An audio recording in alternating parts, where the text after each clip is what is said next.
on the eve of Japan, England, the final Group D match tomorrow night here in the Stade de Nice, starting at 9 p.m. I'm very happy to have with me Wendy Taylor, the team media officer on the far right, Lucy Bronze, the defender, the England defender, in the middle, and Phil Neville, the England team manager. As you are aware, we have the interpretation system running. You all know how it works, hopefully. If not, you find the instructions on your seat. You can still do it. If you have a question, raise your hand. The mic will come to you. Ask your question. Hopefully you get an answer. And then the next one can raise his hand and we go on. Then, photographers will be asked to leave after a couple of minutes. So please do your work now. And the full press conference will be available on YouTube, FIFA TV. So if you have a question, please raise your hand.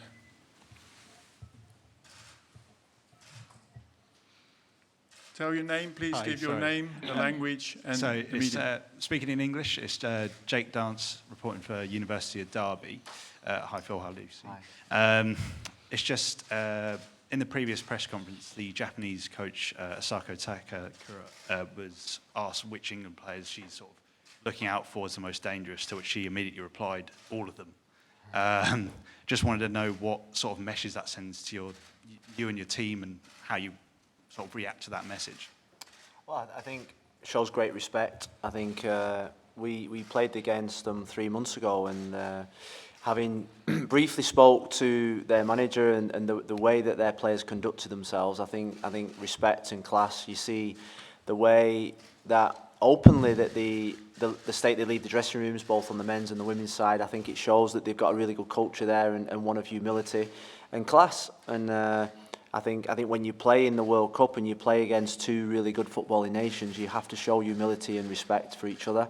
And we've got equal amounts of respect for the Japanese side. My players know a lot about their players and think highly of them.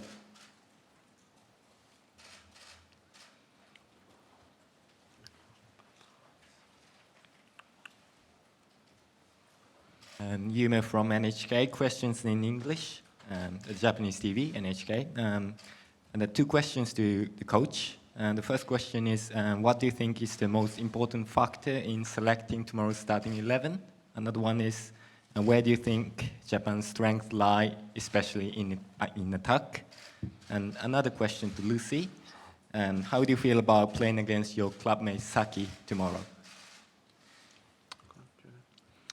Yeah, I mean, I'm really good friends with Saki. I think she's one of my closest friends at Lyon. I think she's probably one of the best players in the world. A real class act on and off the pitch. Obviously, I'm excited to see her, but as soon as the whistle blows, we're no longer teammates. It's Japan against England, and I know she'll think the same and feel the same. I think we've got to pick our best side. We've got to pick our best side because we want to finish top of the group, and we want to continue and build the momentum that we've built in the first two games. So I'll be picking my best side to win the game tomorrow night. And you're talking about the strength of the Japanese team. I think their system is one of their biggest strengths. The way that they all know how to play in their system. They're all really well disciplined. They've got some fantastic movements down the right and down the left. And they've got two really good centre forwards that are really mobile. So we are going to have to be at our best to get any kind of result. Thank you. Could I ask the photographers to leave the room, please? If you could, please. In the meantime, the microphone can go in that way, please.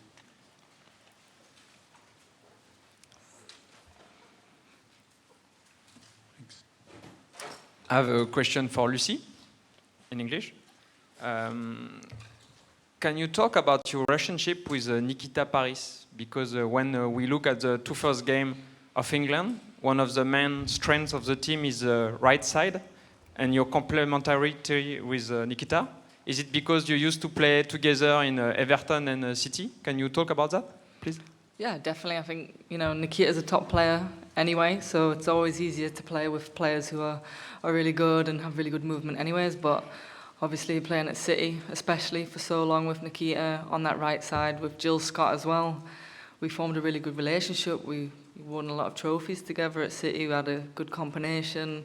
We worked together hard in training. We know each other really well, both on and off the pitch. So I think that kind of translates into games. And obviously she's had a fantastic season this year, and that kind of makes it easier to play with someone who's playing with so much confidence. Hi. Question for Lucy in English. Comparing playing Japan in 2015 and playing them now, is it fair to say that there's a higher expectation now, that in 2015 you were just overwhelmed to have been in the semi, but now it's actually a more intense environment that Phil's created? Yeah, I think it potentially is a little bit more intense. I think 2015 we maybe overachieved a little bit, making the semi-final. Although in that game we actually played really well, and we probably could have won that game still. Coming into this World Cup, we've got a lot more belief. I think that's the thing that's maybe changed in tomorrow's game, is that we're not here to just make the numbers up. We want to win. We want to win every game, whether that's against Japan, Argentina, Scotland, doesn't matter. We want to get to the final, and we want to beat any team that's in front of us, and we know that we can. This is Hiroshi Kimura from Fuji TV Japan. I'll be asking the questions in English, one for you, Coach, and one for you, Lucy. Japan has a very young team. This is a question for the coach. We're averaging 24 years old, and 17 of the players are experiencing their first World Cup. What kind of impression do you have on this young team? And for question for Lucy, I believe that your national team debut was in 2013 against Japan. Do you feel something strong to this team? And if you have any impressions on the Japanese attacking players, please share your thoughts with us. Thank you. Well, I think it's... I admire the Japanese coach for making brave decisions to bring an inexperienced side with no World Cup experience and putting them on the big stage and trusting them. There's times as a coach when you have to do that, when you're rebuilding a team and you're planning ahead for the next probably cycle of games, of a World Cup, Olympic Games and whatever's in front of you. So I think it's really brave. I think what you get with young players sometimes, that you get players that are fearless. You get players that are actually not scared to go out there and make mistakes because they've not been there, so they don't know what the feeling's like. So they go out there and play without fear. We've got 11 new players in our team that have never played at the World Cup, and you see that in and around the hotels where they're experiencing something new every single day on and off the field. Where people like Jill Scott, Lucy, Steph, Ellen White, they've been there 2, 3, 4 World Cups, so they're actually knowing what to expect. Where the younger ones, they come into this World Cup and everything is exciting, everything is positive, and that can have a real effect on your team. Obviously it was Japan that I made my debut against. Whenever I think about the team playing against Japan, I always think about that day and how excited I was and what a great team I was playing up against for my first cap. When I think about their attacking players, it's funny because I always think about Imabuchi, a player that I played against since under-17s World Cup. I think was the first I really saw and heard of her, and I think she finished top goal scorer, only playing in 4 games that World Cup. And from that day on, I always remember that name and always see her as a really huge talent. And I think she's carried on that even at the senior level, and I think she's one of the ones that we'll probably be watching out for. Question for both of you, I guess, is before the semi-final in 2015, Mark Sampson said, if you offered me any win against Japan, however it comes, I'd bite your arm off on your 2 legs. Does the fact that that is not your approach going into this game show how your mentality as one of the stronger nations in the game has come on in 4 years? Yeah, definitely. I think, like I said before, we went into that World Cup taking, we weren't just happy to be there. Obviously, we wanted to win, but we knew that expectation wasn't there as much. We didn't have as much belief. We hadn't beaten a lot of the top teams ever. We come into this World Cup having beaten the likes of USA, France, Germany now. We compete against them in every single game that we play against the top teams. We're no pushover, and I think that shows now. And we know that we've got as good a chance as anyone to win any game that we come up against, and that's probably why we're going into this game tomorrow, saying, you know, we want to beat them fair and square, and we want to play our game the way we want to play it and win it the way we want to win. I think, to be honest with you, I think people underestimate the actual quality of that 2015 team. I know people talk about them being underdogs, and I don't like the reference to the style of football that they play, because they got to a semi-final of a World Cup, finished third, and you look back at the team photos. I look back at that team photo of them celebrating after the third and fourth place game, and I'm thinking there's some world-class players in that team. So I actually think people referring back to 2015 as a team that you know, didn't play great football and played long ball and all the negatives that are, they actually got to a semi-final of a World Cup, and I think Mark Sampson, I think Tony Duggan said it yesterday, deserves unbelievable respect, and those players, you know, they didn't just kick every ball long, they played good football. You know, you think of Bronze, Duggan, you think of all those players in that team, they had some unbelievable players. So I think if I was in that 2015 team, I'd be saying, actually, just look at the 2019, you know, you try and beat what we did, because they had experience, they had youth, they had quality, they had players that were fearless, and they went out there and did the job. And I've got to be honest with you, I would bite your legs off to win tomorrow night, I've got to say. And you know, that every game is important, every game you want to win. But I don't like the fact that we play down the quality of the team in 2015, or the manager's contribution to that, because I think winning football games, there's many ways to win a football game. And ultimately, at the end of the day, when you come to a World Cup, you've just got to win games of football. One more for Lucy. I won't bring it up again, but the semi-final in 2015, what did that defeat kind of have, the impact that it had on your mentality as like a defining moment, and how you've come on since then?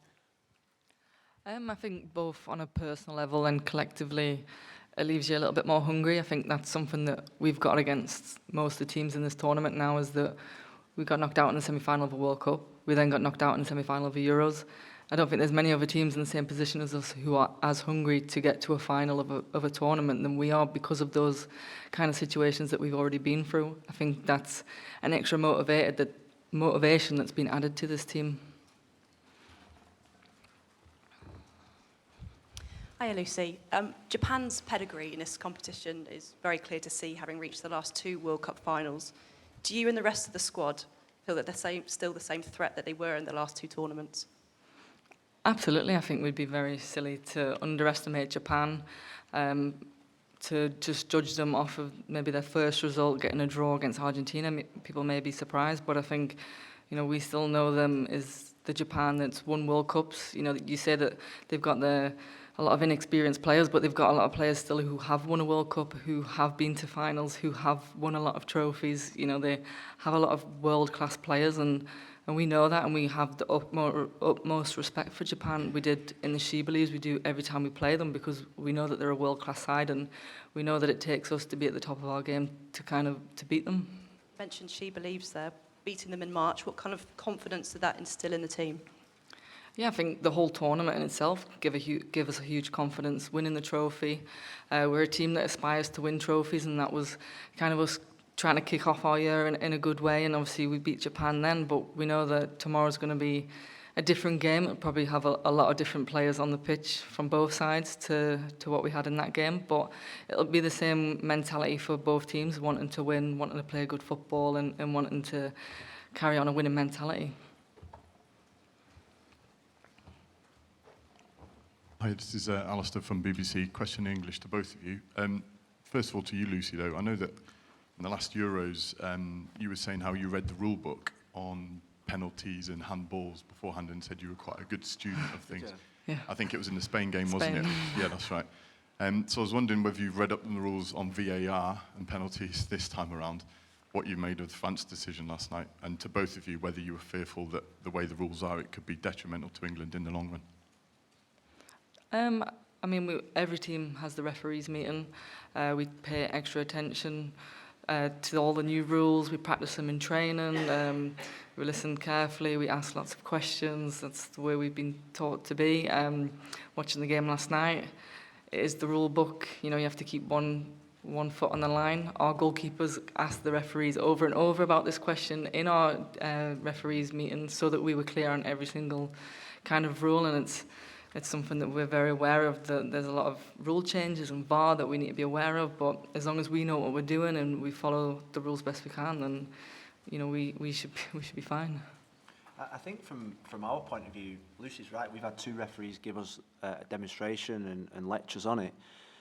The penalty decision last night wasn't a grey area for anyone that's had those meetings in the World Cup. It's probably, you guys probably don't agree with the rule itself, never mind the decision. So when we saw that last night, we weren't surprised. Like Lucy said, our 3 goalkeepers have grilled the referees about the rules and about what's expected, and that is the rule. It's like our penalty against Scotland. As soon as it happened, we'd been taught that would be given a penalty. So actually, you'd say that VAR is working because those are the rules, and the referees and the VARs are adhering to the rules that are now in place and that we'll probably see next season as well.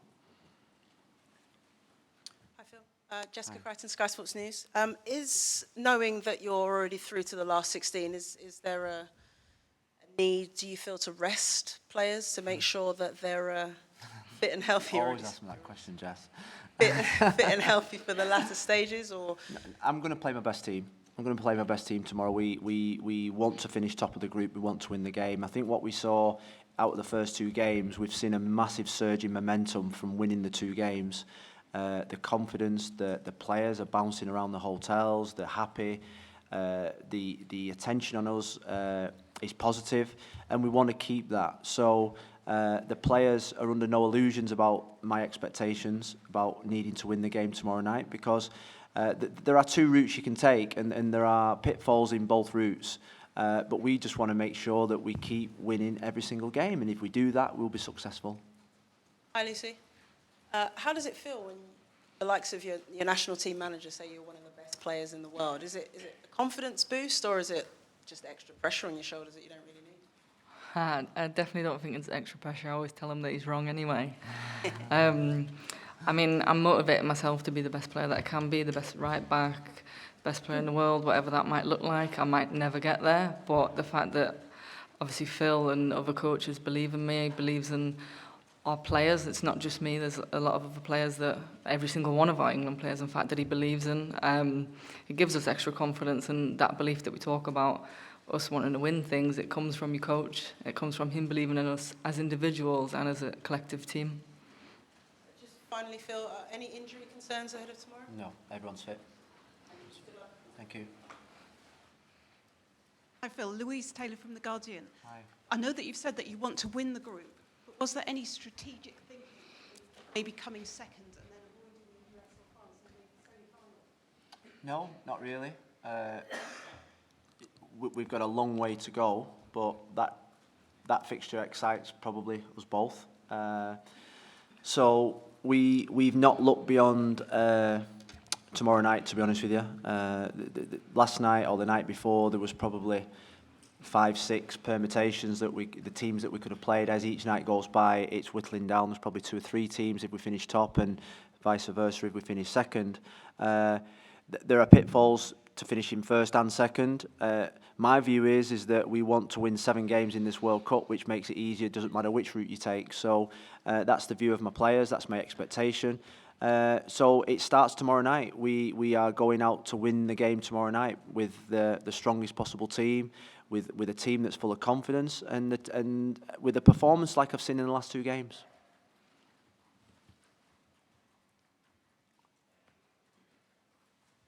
Okay, I'm Matsuo from Nikkan Sports. Question in Japanese. 今大会、イングランドチーム含めヨーロッパのチームは来年の東京オリンピックの出場もかけた戦いになっていると思うのですが、そのあたりについてどう思われているか、監督と選手それぞれご回答お願いします。What are your thoughts, or what are your impression about that? Well, the main objective is to do well at this World Cup. We know we have other objectives below that. Qualification for the Olympic Games is absolutely huge. When I took the job, my main focus was the World Cup, but having spent a lot of time with my players and the staff, and particularly those that have experienced playing in Olympic Games, it's become very clear to me how special they are. But ultimately, the focus is on the World Cup. And we've got to be successful at this World Cup to have any chance of qualification for the Olympic Games. So that is on the back burner. I always think you should concentrate on one job, do that well, and the rest looks after itself.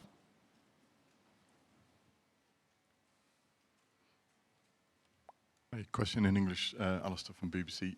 Phil, just wanted to ask you about a report in the Times today that said that the players would get a 50 grand bonus if they win the World Cup. Is that an appropriate amount? I don't comment on amounts really. All I'd say that the players are happy with the bonus scheme. Thank you.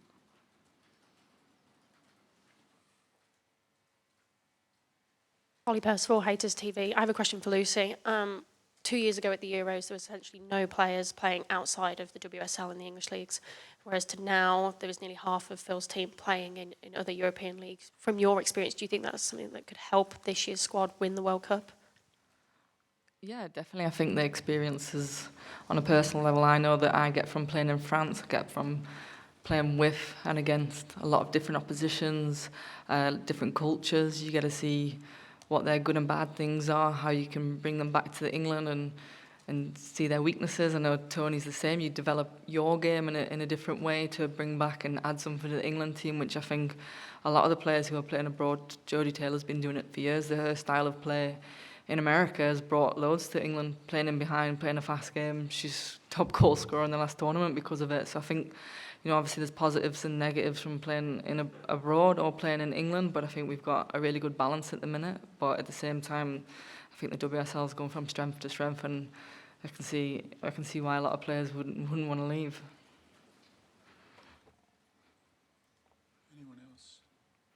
Okay. Thank you very much. Good luck for tomorrow. Thank you very much, Phil Neville, Lucy Bronze, Wendy for your assistance. Good luck for tomorrow.